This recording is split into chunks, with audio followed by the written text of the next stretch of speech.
Okay, it is March 25th, 2020, and I'm here with Lindsay Keegan.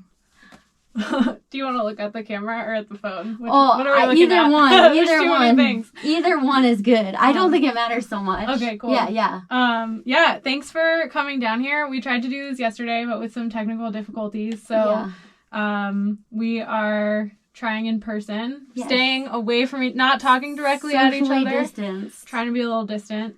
Yes. So tell me, let's give our viewers and listeners a little bit of background on you. Yeah, so I'm a research assistant professor at the University of Utah and in the Division of Epidemiology. My research focuses on the spread and control of infectious diseases, and I've worked on a number of different diseases. I worked on the Zika epidemic. I worked on a major diphtheria outbreak in Bangladesh, and now I'm working on coronavirus. Fascinating stuff. And then also you're an avid outdoorswoman. I am, yeah. So we're sitting in my gear closet. Which is awesome. Yeah, because it has the best sound, so it's the least echoey in my house full of wood floors.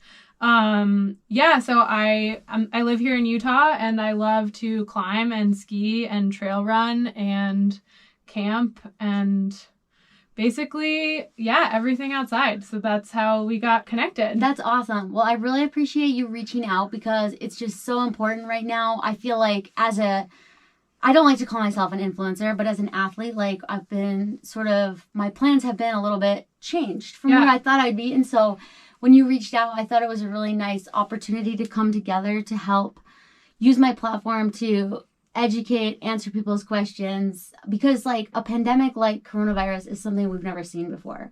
Most of us. Yeah, most of us. Yeah, there's probably a very small amount of people who've ever experienced anything like this. Yeah, and definitely. So I really appreciate you reaching out so that we can help educate people and spread this.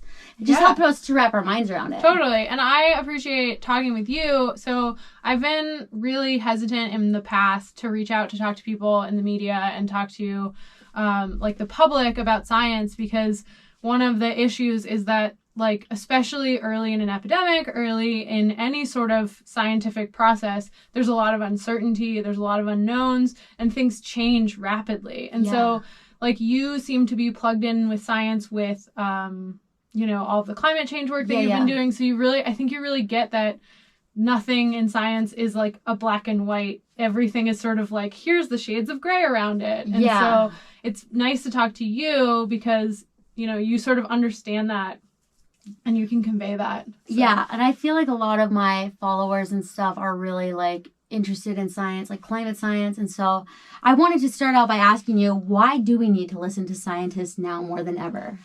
So, I feel like we should always be listening to scientists. Yeah. But I agree with you. Yeah. But the thing is like, when you're dealing with a pandemic, there's two ways to handle it. You can go based off of intuition. Mm-hmm. And so you need to have experienced the thing you have to have intuition about. Right. Or you can go based on quantitative science, which will allow you to, follow the numbers and, be more evidence-based in your approach. And so one of the things that I do in my research, so I do a lot of mathematical modeling. So I do like computer-based models of disease spread. And so what I'm doing right now is I'm running these scenario projections. And so they're not really forecasts because we have really bad data. And that's something, the testing question is something we can talk about later. Yeah. But what we're doing is we're running these projections and we're like, okay, so if it goes uncontrolled, this is when it'll peak. This is how many people will get infected, how many people will be hospitalized on each day, that type of stuff. And then we're like, okay, if we do social distance, like voluntary social distancing, here's the projection. If we do universal test and isolate strategies like South Korea did. Right. We can look at that projection. We can look at what happens if you have a lockdown projection. Right. So we can game out the future without having to have it play out, without having to have any experience with handling an epidemic before. And you can look through, or a pandemic before, right? Yeah. And so you can look through these scenarios and say, okay, this is when it's going to peak, this is how many people are going to get infected, and here is how we should strategize based on the available resources we have. That's awesome. Okay, so the next question is sort of similar, and that is, why should we trust science? So It's hard. It's a horrible question. Yeah. You know, because it's like, you know, with climate, like one of the things I learned early on in climate messaging is like never position it as something that you can choose to believe in. Yeah. Because it's not like Santa Claus. Yeah. Like climate is not like Santa Claus. Yeah. And I mean, science, the truth is going to come out whether you believe in it or not, right? Yeah. Like, you know, an avalanche is going to happen whether or not you believe in avalanches, right? Like if you get out in the wrong terrain, you know, whether or not you believe that avalanches are real, you might get swept away and buried. Like that's sort of how I feel about science. It's a really good analogy. Yeah, it's sort of science. The whole point of science is we follow this rigorous methodology. And with these types of models, you know, you're outlining the assumptions. You're saying, these are what I assume. This is how, these are the parameters, like this is the, you know, incubation period. This is the generation time. These are the characteristics about the disease. Yeah. And then this is how I run it out. And so, you know, for us as scientists, I think we need to do a really good job of communicating those assumptions that we're making to the public. Yes. Because especially like my job when I build models, I build them to be wrong. Like if I build a model that shows like this is what happens with no intervention, I hope that everyone will intervene. Right. You know, and like even if the government doesn't intervene, if suddenly you start to see hundreds of cases around you, you're going to change your behavior. Like we saw that with Ebola. Before, there was a lot of distrust for scientists. There was a lot of distrust for government. You know, in the Democratic Republic of Congo early on in this last outbreak, we saw a lot of people who thought that the foreign aid workers actually brought Ebola in. Whoa. But people still changed their behavior as they started to realize that this was spreading. So they stopped doing these sort of funerals. So regardless of what, you know, science was telling them, they stopped, they changed their behavior to avoid getting sick. And so models don't really, like you can't ever really capture human behavior. Right. And so, you know, we're sort of always wrong. And so as scientists, I think we need to do a better job of conveying that, you know, we're trying to be wrong message. We want to be proved wrong. We want you not to get sick. We want coronavirus not to kill hundreds or thousands or millions of people. You know, we want, so that's like sort of, I don't know, I guess that's why I trust science. I really appreciate that. There's some great analogies in there. And so I wanted to ask you next, like what are some ways that people can support scientists now? Stay home. Yeah. Like, seriously, I can't stress this enough that social distancing works. It works best early in an epidemic. In Utah, we're in this really beginning phase. I think there were 285 cases this morning. I'm trying to do this off of memory. Yeah. But, you know, just under 300 cases. If everybody stays home, if everybody limits their number of contacts, if everyone social distances, then we can get this thing under control. It's not going to overwhelm the hospitals the way that if you go out and about. Yeah. I mean, there's all sorts of things you can do at home. Like there's a website online that you can help use your computing power to look for new pathways for the vaccine. Oh, awesome. So I don't know. You have to find, I'll try to find the link. Yeah. It would be great to put the link in there. But so there's things like that. The other thing is, you know, just try to make sure when you're spreading information on Facebook, you're fact checking that. Yeah, that was another question I was just about to ask you is like, how can people online right now discern between credible and misinformation? Okay, yeah. So the first thing is sources like the World Health Organization, the CDC, state health departments, those are trustworthy sources. They are up to date. They're giving out vetted information. You know, it might change. Right. A week ago, I mean, honestly, every day feels like a week at this point. Right. But like a week ago, the situation was very different and things are changing rapidly. So continue check back. After that, look at like scientific journals. There's a new preprint server called medRxiv. And so people submit their papers there before submitting them to peer-reviewed journal. Awesome. So while it's really great, it's publicly available. Anyone can read it. It hasn't gone through the peer review process. So got it. They're scientific researchers who've done work, but it hasn't been vetted. And so right now, you know, nobody has time to get things published. Right. And so we're going through that source, we're using that information, and then as things are going through the publication process, which takes forever because 3 people have to read it and 3 people in your field, and what is everybody in the field doing right now? trying to get a hold of what's going on. So, like, everything's been a little slowed down. So just take that information with a grain of salt. Got it. Wait till it's published in a peer-reviewed journal. Most journals have dropped their paywall for these types of studies. That's awesome. So, yeah. Yeah. And then are there any, like, red flags for other kinds of sites that people should be aware of? So, like, the biggest one to me, and this gets me every time. If you ever see something that's like 99% of X does this, like, you should probably just be skeptical. Right. So somebody sent me, actually multiple people sent me this article that said 99% of people in Italy had comorbidities, which means like people who were hospitalized had something else that was making them hospitalized. And so, so basically, like, if you see that, like, you should just drop a red flag if it seems like too high of a percent, right? Like, nothing in science is ever 99%. Right. Like, I wouldn't even believe it if they said 99% of people in Italy who had coronavirus tested positive for coronavirus, you know, because of sensitivity and specificity. So if the numbers seem too good to be true, or they seem to tell, if everything seems to be telling a story, like, not a story, but like, if it just seems like, you know, have your skepticism hat on, because right now there are people who are putting garbage out there. Right. There's a lot. I mean, all the stuff about like hot lemon water. Oh yeah. And like boost your immunity this way, or like this herb. And I think that like there are supplements and things. Absolutely. And you should stay healthy. Staying healthy will help your immune system. But it's not going to prevent you from getting coronavirus, which is what they're arguing. Yeah. And so I think that there's also like some, I don't know, just like we have to be careful. People need to be careful. And advertisers and brands need to be careful of the claims they're making. Totally.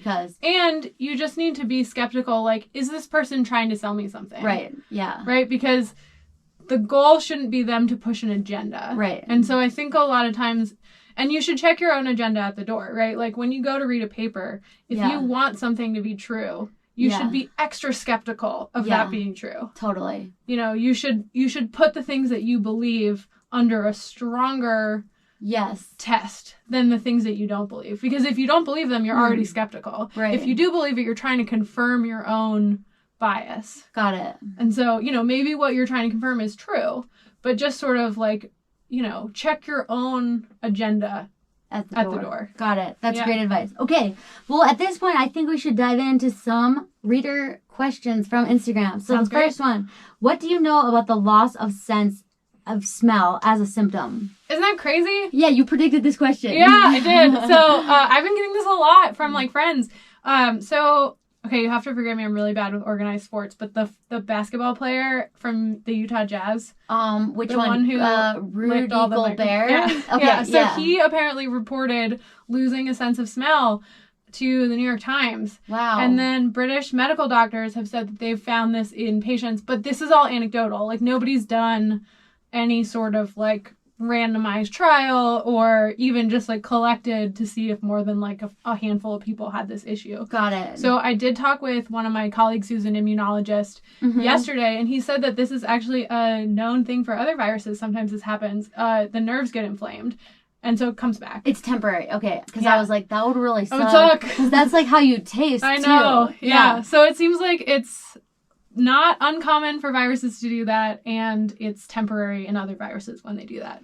So he like didn't seem alarmed at all. I was like, what? Like, I would be. Yeah. I mean, it just, for me, I love food. Like, that's why I do outdoor sports, because I love to eat. Yeah. And I love how good food tastes after a big day in the mountains. You know? So, okay, well, that's good to know. So, next question.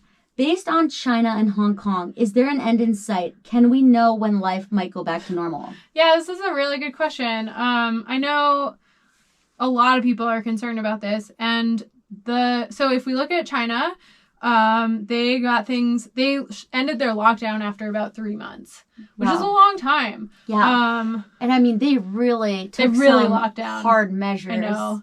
I was reading this horrible article in the New York Times about like how they would take people out of the home. Yeah. And I was just like, that article made it really hard. I've been having a hard time sleeping the last 2 nights after reading that article. So one thing I did read from the director of the World Health Organization along those lines is that when they put people in these treatment centers for people who didn't need hospitalization, but were sick and they were sort of group isolating them. Apparently that actually was good for morale. Oh, because really? other patients were the less sick patients were taking care of the more sick people. Got and so it. it sort of boosted morale in there, and they knew they weren't infecting their family members. So like I think on the one hand, like I don't want to be sick anywhere than my own house, right? I don't want to be forcibly removed. Exactly. That was the part that like, part is terrifying. very traumatic. Yeah. But at the same time, like there were some good.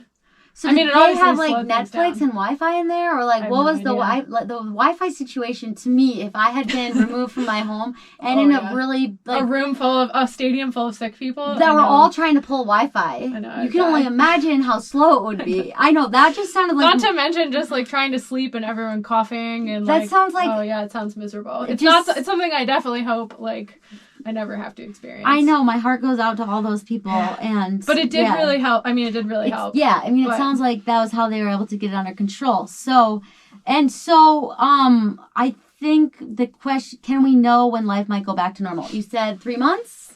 Well, we don't know. Yeah, we don't know. So the better we are at social distancing, the longer this is going to take, That's what we said unfortunately. But that's the before. goal, right? Because if we just, like New York and Seattle are reporting that their ICUs are filling up, they're getting close to capacity, if not already hitting capacity and trying to add new beds. Right. So that's what we want to avoid. We want to avoid the Italy situation. We want to avoid the New York situation. Totally. So that's a hard thing for people to understand, because when I posted that response earlier that the better we are at social distancing, the longer it will take, yeah. people were like, wait, wouldn't it be the opposite? But it's like... So you flatten and draw... This get real sciencey real fast. So the area under the curve. So remember back to calculus, integrating under the curve.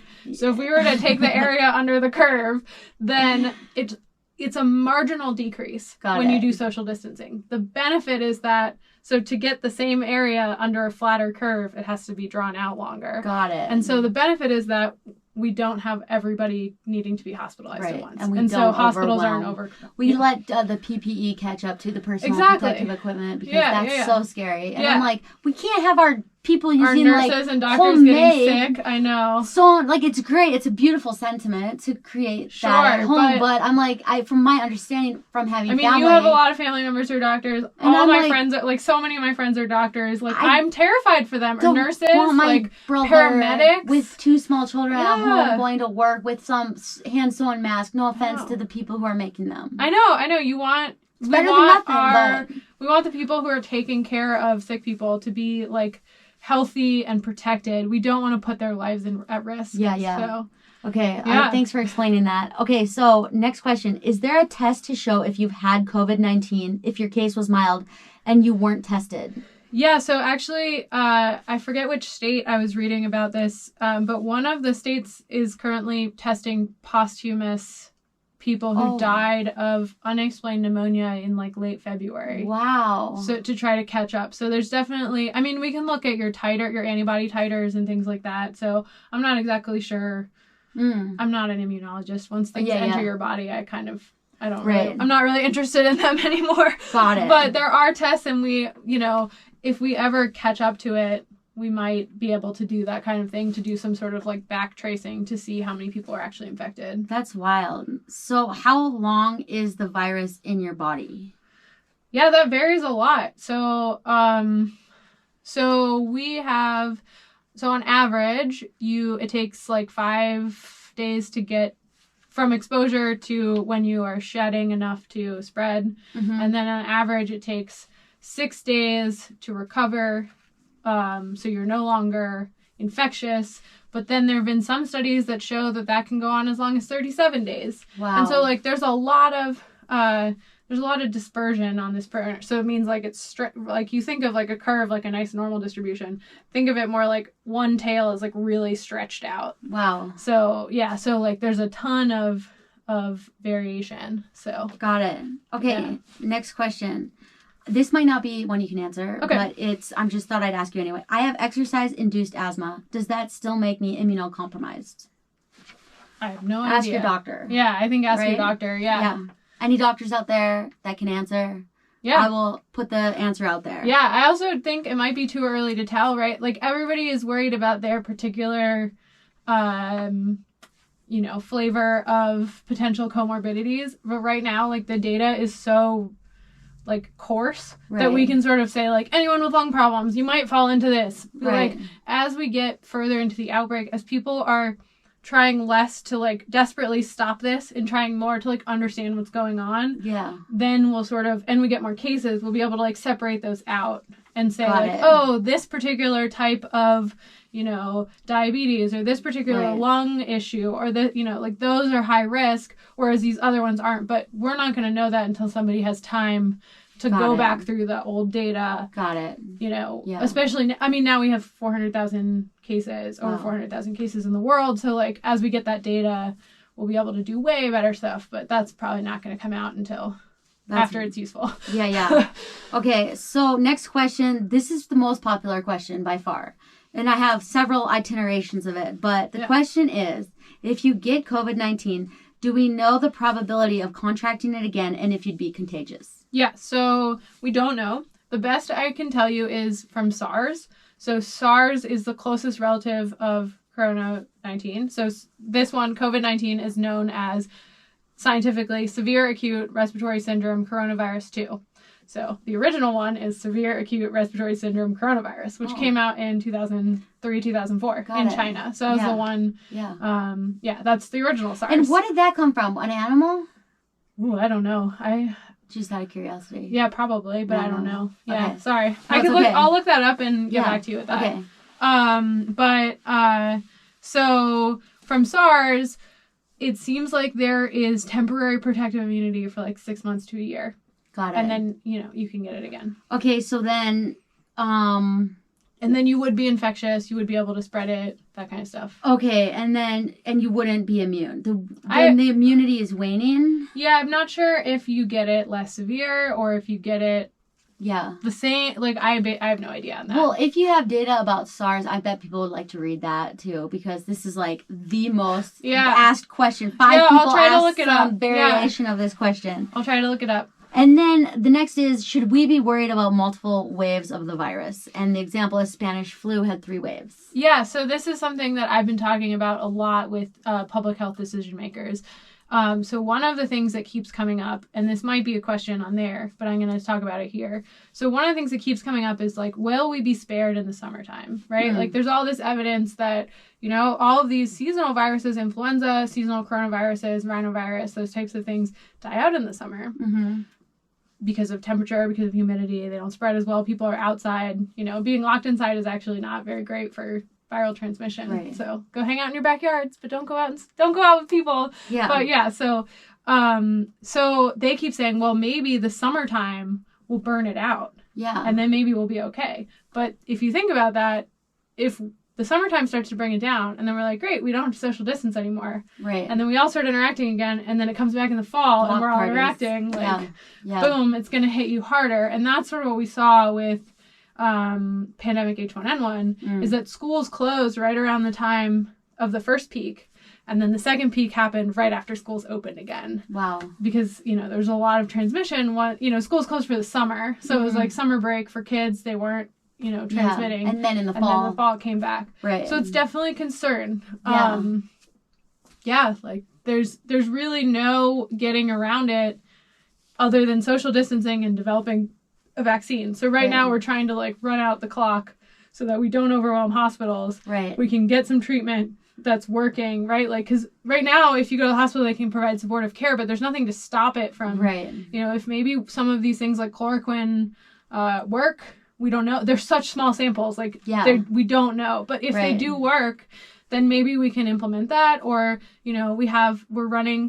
we're coming down on a vaccine, right? Like 12 to 18 months from December. Like 12 to 18 months from December. That's another really popular question that is, there's no rushing that, right? Well, you don't want to rush it. You can't rush it. You want to make sure it's safe. We have to go through the specified trials, or else, there could be adverse events, and you don't want that. It doesn't matter how hard someone is working on that. No, some of it, it's just time. It's just time, right? Yeah, because you have to give it to people. And then you have to make sure that they get exposed, right? Because if you give it to a bunch of people, if you give a vaccine to a bunch of people for a disease that they're not exposed to, you can't know if it worked or not, right? Because they didn't get it, but did they not get it because they never saw the disease, or they never saw, or because it worked? Yeah. So we have to make sure you give it to enough people. Do they get paid? I think so. Okay. Yeah. I wonder how much they make for that. That would be scary. The University of Utah actually does like all sorts of health trials that you can be part of. Yeah. My husband actually, when he was in college, did one muscle biopsy where they had you like do different exercises. Wow. And I don't think you could pay me enough money to stick a needle big enough to take out a chunk of my muscle, but yeah, you know, like I guess when you're in college and you're poor. Yeah. Right. Yeah. So, yeah. That's super interesting. Yeah, so, you know, you can always, there's all sorts of medical trials that they need help with. So there could be multiple waves, and we don't know. It'll depend on when we get our vaccine out. It'll depend on how we are social distancing. It'll depend on, you know, so many things. Yeah. Okay. I'm not sure. This question is a little confusing to me, but I'm going to ask it anyway. Is there potential for it to, I think they might mean to say circumvent, if it meets more common coronaviruses?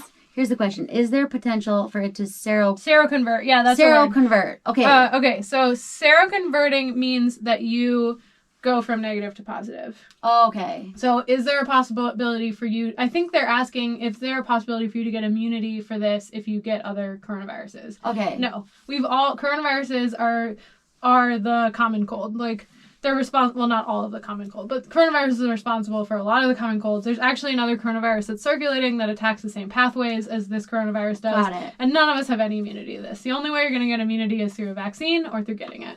Okay. I'm hoping for the vaccine. Okay.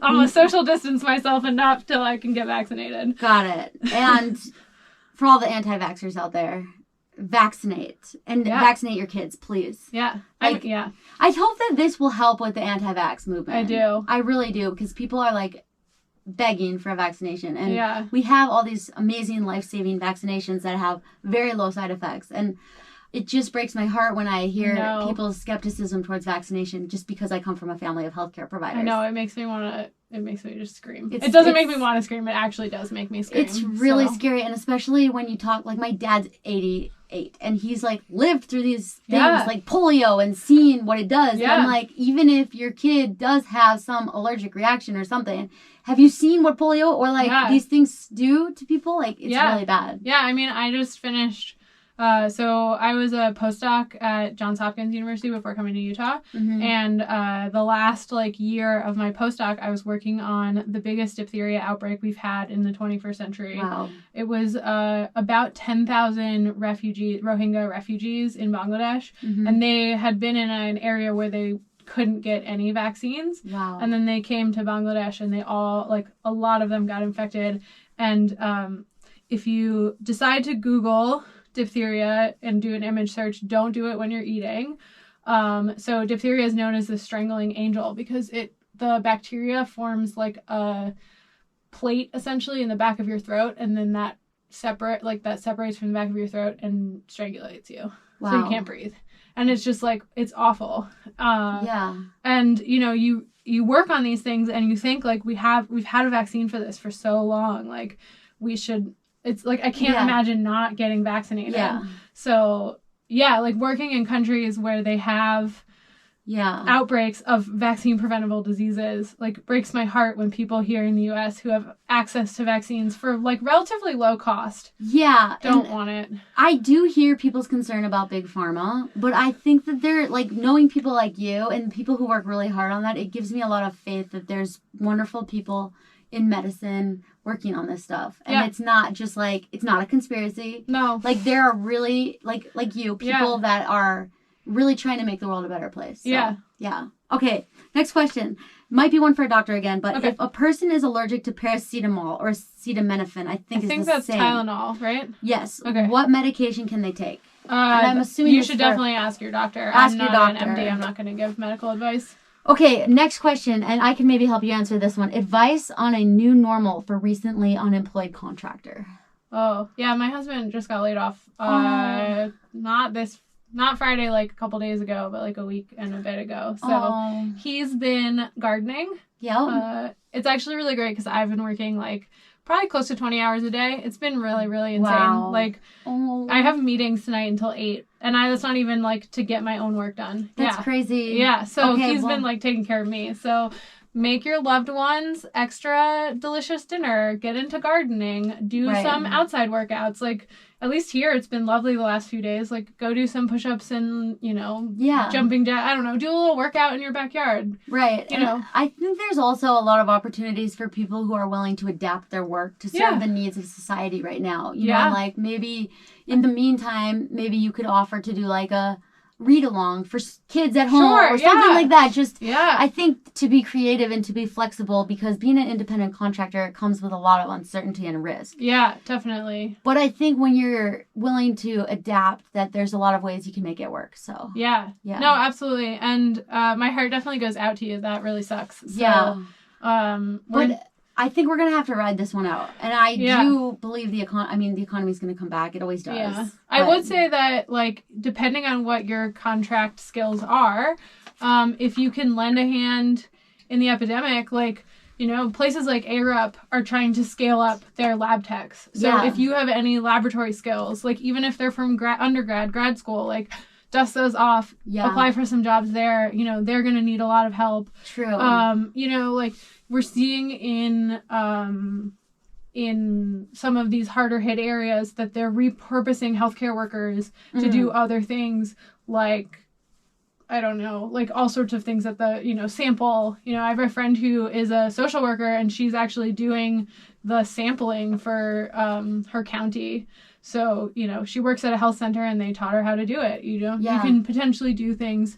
Yeah. So keep flexible. And, And if you have the money to ride it out, which, you might not as an independent contractor. Right. Like, there are things like social service, there are things like homeless services that need help. You could go volunteer some of your time or effort in that kind of way. If volunteering is, like, an option, right? Like, I get that it's definitely not for most people. Not everyone has that kind of financial flexibility. Yeah. But, I've also just, like, I donated to a GoFundMe for a local coffee shop. Oh, yeah. And so, like, if you're really in a pickle, don't be afraid to ask your community for support. Totally. Because, like, there's a lot of people who do have financial flexibility. Especially now that none of us are going out to eat. None of us are, like, spending any money on anything.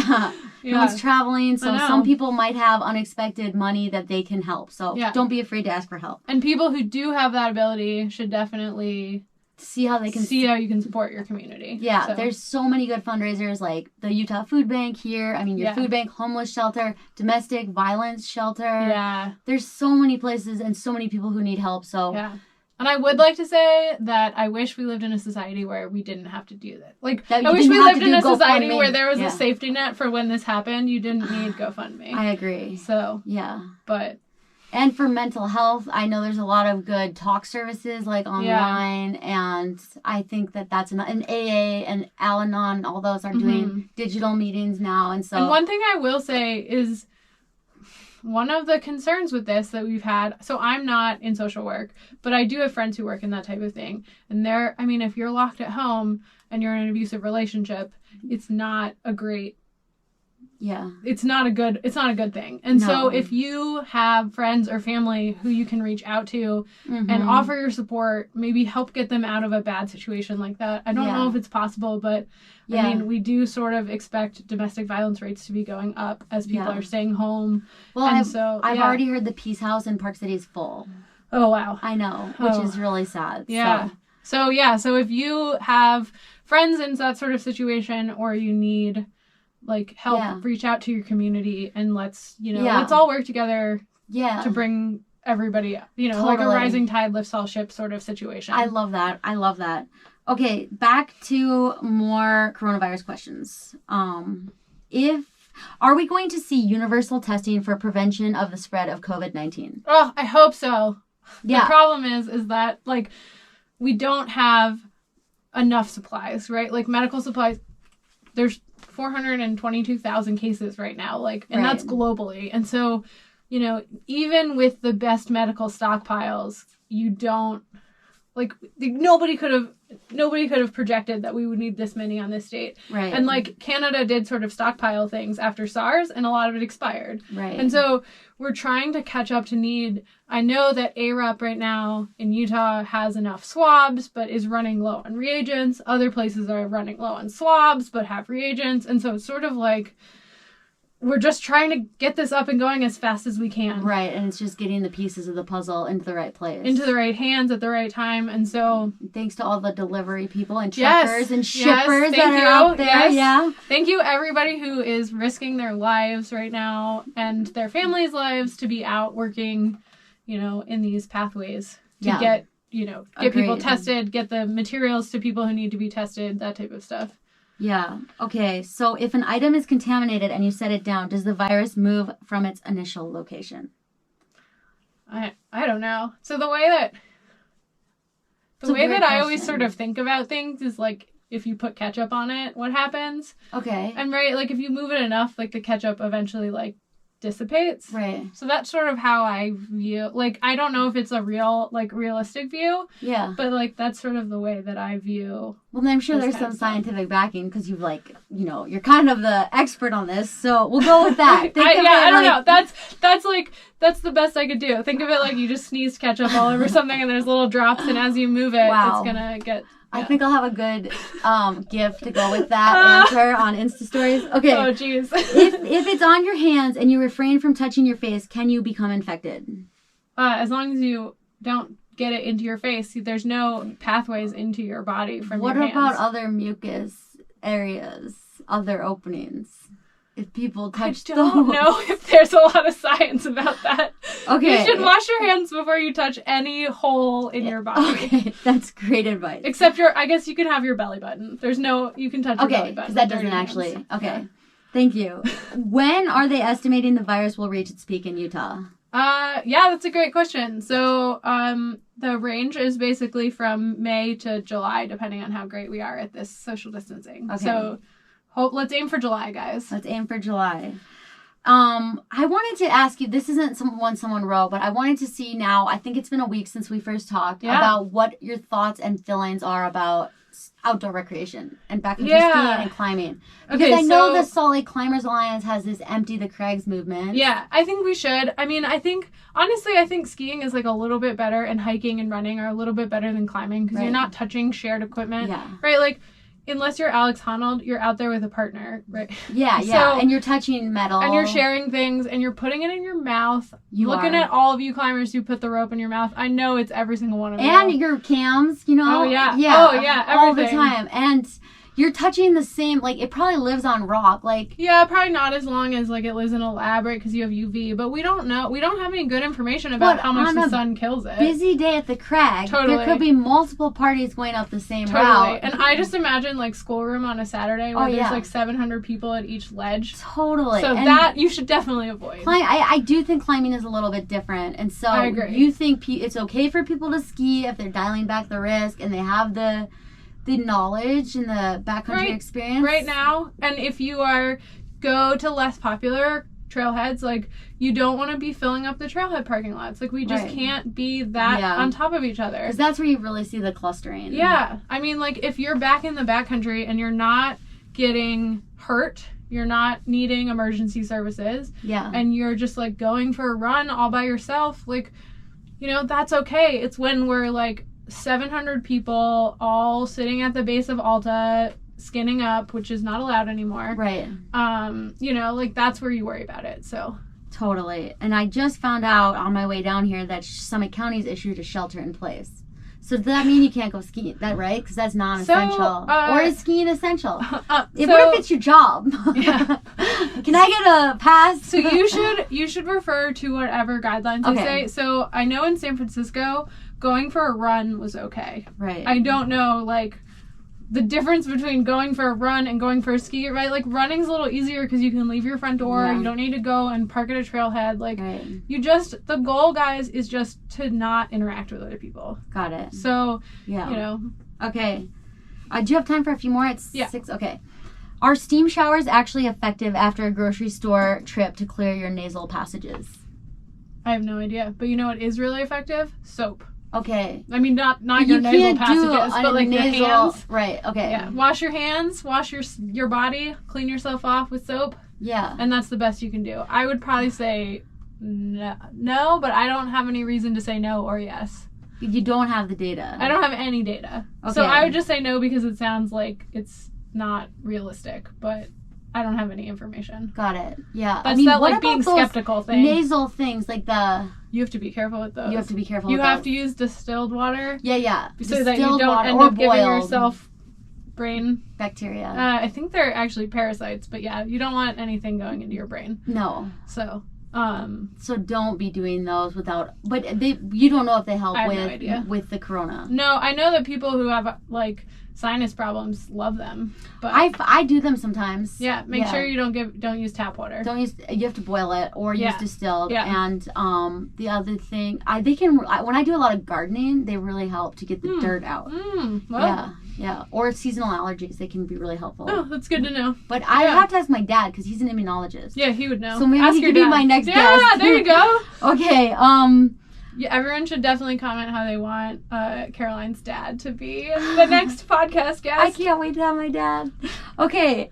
Can a person test negative and still be shedding the virus if infected pre-prevalent testing? I don't understand what pre-prevalent testing means there, but can a person test negative and still be shedding the virus? Yes, that is called, so tests are not 100% sensitive and specific. So sensitive is picking up people who have it, and specific is false positives. So false negatives. So we can have false negatives and false positives. So you can be tested and test negative when you actually have it. Got it. But that's a testing problem. Okay. Yeah. How accurate are the tests? I have no idea. Okay. Yeah. That's another, because that was a big problem initially, right? Yes. Why the U.S. didn't have testing? Yeah. Or were we just being resistant because we're like, we're USA, we want to do it our way? So the FDA didn't initially approve hasn't approved the World Health Organization test, as far as I know. Okay. So the CDC had to build their own test, and so getting that scaled up, there were issues with test sensitivity and specificity. And that just wasn't just a Trump thing being Trump.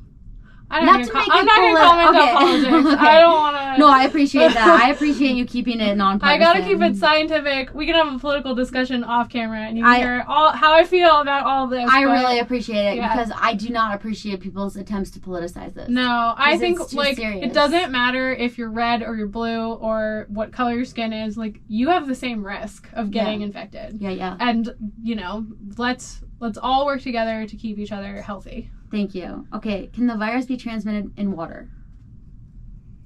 I don't think so. I read a really good thing from the CDC about swimming and SARS. I think it was back from SARS. Really? And I think it said that you're okay in chlorine. Oh, chlorine kills everything. Chlorine's everything. Great. So, because I was debating, it was a couple weeks ago, and we were debating whether to go to the pool or not. And we're like, we can go to the pool, we can go swimming. But it's all as long as you don't interact with other people. Exactly. If you have a hot tub, you can go hang out in your hot tub. Yeah, we kept good social distancing. So you don't think so, but we don't know for sure. Yeah, I don't have any data. And I know I've asked you this before, but can it be spread by dogs? Is it risky to walk other people's dogs?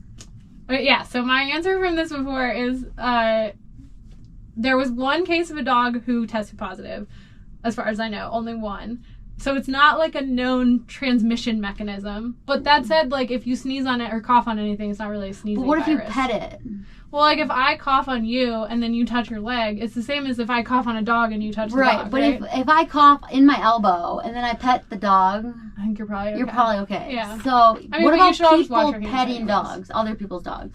I mean, I love other people's dogs. I do too. I know. At me with your dogs. Yes, send us all the dog pics. That's yeah. Okay, well, I think there's another article dogs fix their life. I found about dogs that I could try to link. I can try and dig it up because I feel like someone sent me something about dogs and I just didn't have a chance to respond. Okay, does COVID feed off NSAIDs, making symptoms worse and potentially cause death? Okay, so I am not an expert on this, and I just want to say that I saw in one place that looked reputable that it did, and then the next day I actually saw that it was a hoax, and it wasn't. So I have not looked into this. It's not something that falls into my area of research at all, and so I haven't really paid attention to it. Yeah, but I've seen both about NSAIDs because I take them for my knee, and so I was like really worried. So I think the CDC by now probably, and the World Health Organization probably have recommendations, and you should go to their website and look for their recommendations, right? So everything I'm saying here, if the CDC or the World Health Organization say something different, or if your local health authority says something different, go with them. They are the experts. I'm working on this. I'm doing the best I can. I'm trying to provide the most accurate information. But like my area of research is literally how it spreads, how to control it. Everything else is sort of on the outside, and I'm working on trying to keep up with the literature so that I can do things like this and answer these kinds of questions, but they're not like my research purview is like the curve. I make the curve and I show us how to flatten the curve. Right. Okay. So. Thank you. Let's see. Of all the cases, how many are repeat victims, meaning they caught it more than once? Kind of back to that same thread. I don't think we have any so far. Oh, really? But I don't know. Okay. I haven't. It's hard to know. It's hard to know. Antibodies. What can she tell us about the path to figuring out who has immunity resistance? I don't even know where to start with that. People who've gotten it have immunity for now. Okay. But that'll wear off, right? We don't know. We don't know. Yeah. TBD. Yeah. TBD, people. There is a cool website where you can do some like viral like protein movement to see where things match, so you can help them find vaccine candidates. Cool. So you could learn this you could become an expert in this. There's also a site for people who want to help scientists where you can count Antarctic penguins. Yeah. Have you seen that? Yeah. I'll have to link to that for people who are bored. There's a lot of citizen science out there that we could really use help with. I started doing that, but it was a little hard. Yeah, it was challenging. I did one where you had to click anytime there was a lion in the screen. Oh, that's so cool. Cool. It's really It was cool. hard. Yeah. Because you're like, is it hiding in the bushes? Is it over here? Like, yeah. That's awesome. Yeah. Okay, couple more. What can cohabitating people do to avoid transmission? Only interact with each other. Okay. As much as possible. So if I got sick and I was with Rob, do I need to go away and spend all the time in another room? Yes. You should. I do? Yeah. Oh, I can't snuggle? No, you can't snuggle. Really? No kisses? 6 feet away from each other. Are you serious? If someone gets sick, then they have to stay 6 feet away. I mean, if you want to protect your partner, that's the best way to do it. Yeah. I know. Oh, I know. That's really hard. Yeah. Go to the guest bedroom, I'll make him go to the guest bedroom. Yeah, there you go. Have him like push your soup in on the floor with a little stick. Oh my god, that would be horrible. For how long? Until you're better. Yeah. So I think there's a recommendation about how many days after your symptoms resolve, and I don't know. I want to say it's 3 days, but I don't trust my answer. That one's going to be really hard to enforce at our household. But that was one of the big problems they had in China. Yeah. Is that it would spread through. This is what I read from that horrible article. That's why they were putting people in taking them out of the houses in coronavirus treatment units. Oh. Yeah. Okay, a couple more. Why do some people not show symptoms? I don't know. We don't know. We're trying to figure that out. Why? Because kids are more likely to not show symptoms. And babies. Yeah. Okay. So there's thoughts that the pathway that it attacks is more plastic in children. And there's thoughts that, maybe having more recent exposure to seasonal coronaviruses might have helped children, but we honestly have no idea. Okay. Will a citric acid soak / wash kill the COVID-19 on fresh vegetables? I don't know, but soap and water does. Soap and water. So maybe dip your vegetables. So I don't know how great it is, but this is sort of what we've been doing is dipping vegetables in a diluted soapy water, and then rinsing them off. Got it. Sufficiently. Okay. So it doesn't taste like soap. Because nobody wants soapy broccoli. Yeah, no one wants. Or what about blackberries? Oh, yeah. But I also heard people are getting their groceries and then letting them sit in their garage for 3 days. Yeah, I mean, if you're really concerned. But you would want to be careful with that to make sure your garage is cold enough that you're not exposing yourself. Okay, yeah. Definitely don't leave, meat. Yeah, So you don't want to give yourself food poisoning. Yeah. So make sure things are temperature controlled. Yes. Because it's not cold enough here in Utah for you to leave your food in the garage for 3 days. Okay, why do people die from it? Does it attack our bodies? I don't totally understand the question, but what happens, so it seems to happen is that it attacks lungs and it basically eats holes through your lungs. And so one of the ways people die is from lung failure, not getting enough oxygen, and that's why ventilators are a huge problem. Mm-hmm. And the other way that people die, there's been actually I haven't followed up a ton with this, but there's actually some initial reports of people who were discharged from hospitals in China and then died a few days later. And they were thinking it was because the immune system was sort of attacking some of the like problems that coronavirus had caused in the lungs, but I'm not sure. So that's crazy. Yeah. Okay. I think we talked about this. How accurate are the tests? Did I ask you that I already? don't know. Yeah. You don't know. Okay. And then we have how bad is the spread in Utah? So, I mean, it's spreading sort of the same the reproductive number is how we measure spread, and it's sort of a function of disease properties. So we're doing a good job, Utah, by staying home, not spreading it that way. I feel like our leadership did a really good job. I'm actually really impressed. Yeah. I am too. I'm a little concerned about the missionaries returning, because that did not go great. There was huge crowd. I wasn't there. I saw pictures. We all saw. Yeah. So, it's so hard to social distance. It really is, especially when your loved ones come home. I know. So, or if your loved one is sick, there's no way I'm not going to be smooching my honey. You're just like... No, we're gonna try. We're gonna try. The more I study infectious diseases, the more like creeped out I am. So like the second Greg gets sick, I'm like, go to the guest bedroom. Yeah, talk to me when you're better. I'm sure. Stay down there.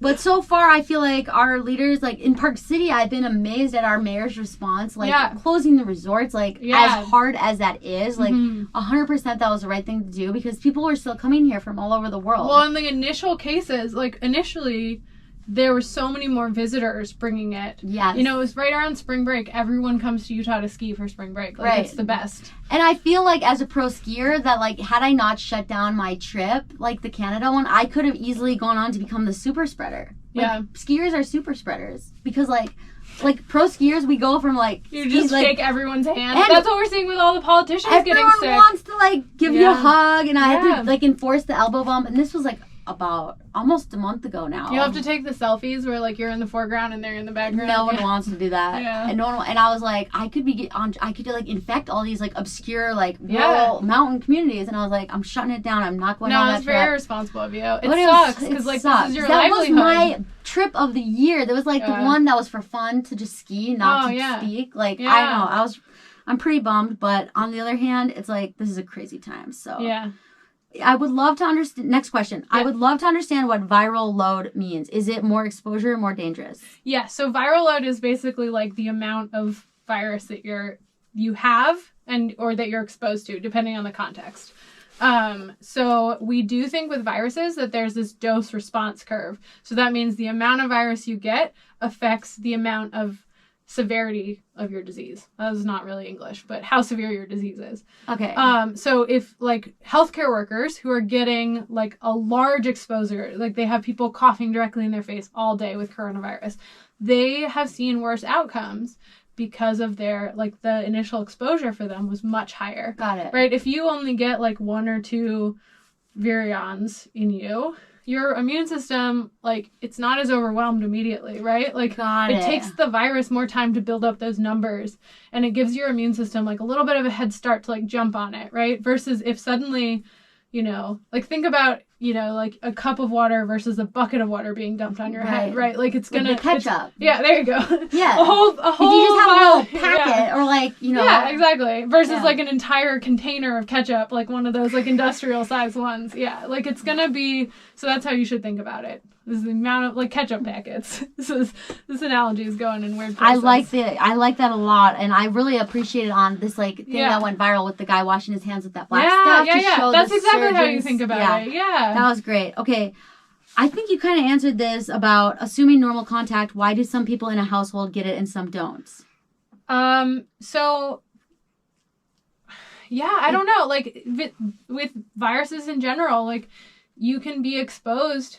Not everybody who gets exposed to influenza gets sick every time. Right. And it's not necessarily because of immunity. And I also think that it's not I think when I've gotten sick in the past, sometimes I go down this rabbit hole, what's wrong with me? Why do I get sick? But sometimes it has nothing to do with your immunity or health or your virility as a person, you know? You can still be an amazingly exceptional. For sure. Totally. Well-nourished. And one thing to remember though is stress is really bad for your immune system. Yeah. So try to relax, get some sleep. Don't drink too much.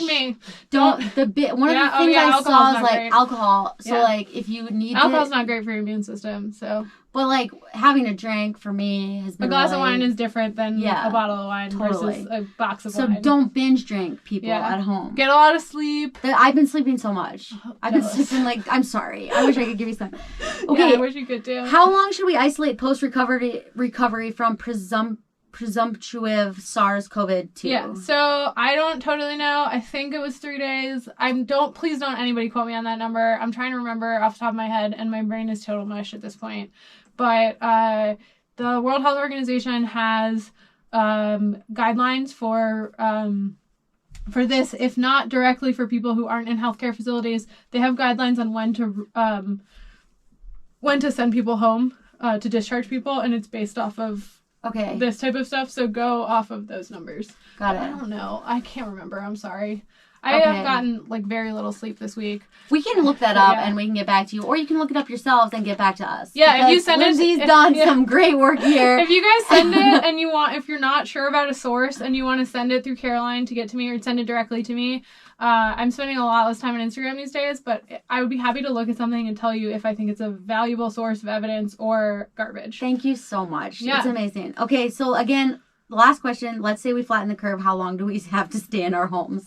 And you answered this before, and you said July. July, yeah. I mean... So, ski trip in the summer. Is that going to be a go? Southern Hemisphere? Is that going to be a go, no-go? I don't know yet. I think, what even if we flatten the curve in Utah, this is such a global problem that...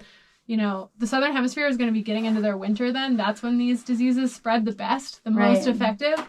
So I would say, to be responsible, don't plan any international trips for the rest of 2020. What about Antarctica, December 2020? Maybe I could be the person who brings it to Antarctica. Yeah. It's all of a sudden. I think we're so it's so unknown what's going to happen that. Don't book anything now is really what I'm getting at. But flights are so cheap. I know. Free changes. Yeah, I'm definitely not trying to say, it's not going to happen. What I'm trying to say is, it's unknown what the state of the world will be like. Are we even going to exist in Utah with all these earthquakes? Oh, my God. Oh, my gosh. But, so don't plan anything now. I'm not saying you won't be able to do your normal stuff in December. Yeah. In fact, you probably will, but just, thinking about, booking an expedition like that. And putting down all that money. I would hate for you to do that and then be actually, there's a second wave happening right now. Yeah. And if I travel, I'm going to be irresponsible and move it around. Right. So that's something we want to avoid. And so I'm just trying to... Okay. I'm not trying to, rain on your parade and say that we're all going to be stuck in our houses until December, because that's probably not true. In fact, it would be insane if that were true. But people would go. I know. I don't think that's going to be the case. I think life will be getting back to normal in the middle of the summer. Okay. Okay. But what that means for how other countries are handling it, right? Right. Chile. It's unknown. Yeah. Argentina. Yeah. You wouldn't want to be going into a hotbed of corona. Exactly. And you also don't want to be putting flight attendants' lives at risk. Yeah. And things like that, right? When you think about travel. Yeah. There are people who have to interact with you. It's their job to interact with you. So we do kind of want to... Okay. Just, press pause on planning things. I'm not saying don't go. And you should definitely, plan those future trips, in your head so that it, helps you through this... Yeah. Rough, stuck-at-home time. My heart goes out to all the brides and grooms. Oh, my God. Yeah. Okay, we're not going to talk about that. Final take-homes for people listening. Please take social distancing seriously. Please listen to your local health authorities. They have the best interest and your best interest at heart. They are really trying to stop this disease. We're really trying to protect vulnerable people. We're going on the best evidence we can.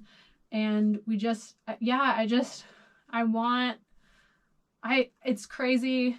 It's crazy times. It's really hard to wrap your head around what's going on. Especially really rare. Utah, there's not that many cases right now. And so you sort of feel I can still I don't know, I haven't been able to do anything, but go for a run or hang out at my friend's house or I don't know, someone was telling me that their friend was trying to have a corona party and that all their friends shamed them into not doing it. And I was yes, thank you. Yeah. Be a leader. Yeah. I think that's a good take home. Okay. Yeah. Cool. Well, Lindsay, thank you so much for your time. Yeah. I can't tell you how much I appreciate it. No, I appreciate you coming down here because my schedule has been like absolutely insane. Thank you so much for all you're doing. Yeah. Saving the world, all the women in STEM out there, all the people, all the healthcare workers, everyone working on this. Thank you so much. And yeah, I'm definitely not doing it alone. Like, I have like a team of people who I'm working with, and they are amazing. And like, you know, a bunch of people stayed up all night to get a report out to Utah and other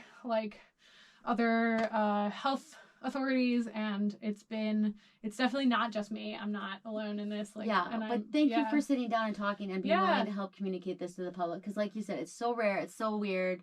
So anything you can do to help, you know, people wrap their minds around it, it's a huge benefit. So thank you. Yeah, thanks. And like I said, disclaimer, like, this isn't my main area of research. Like, talking in public is not something I'm great at. So you know, if I said something wrong, if you find a credible source where it's wrong, like, tell Caroline and we'll correct it. Like, I'm happy to be wrong. I'm happy to be corrected. Likewise. Like, please be polite about it. Yes. Because I'm not trying to say that this is all like, please practice compassion right now. Like, I'm trying really hard, but I'm running on like ridiculously low sleep. My brain is complete mush. So if I said something totally stupid, and I'm sorry. No, you're I think you've been great. And also remember, it's March 25th, 2020. Yeah, and things will probably be totally different tomorrow. We'll probably wake up to a whole new reality. So all right. Hopefully no more earthquakes. Like, Oh God. I'm over those. Oh, that was just like, I mean, it wasn't even that bad for us in Park City, but I was so traumatized. I was like bawling my eyes out. I'll have to show you my new hole in my house. Oh, I'm so sorry. It's really tiny. We're sending lots of love to everybody out there. Thank you so much. Bye, guys. Bye.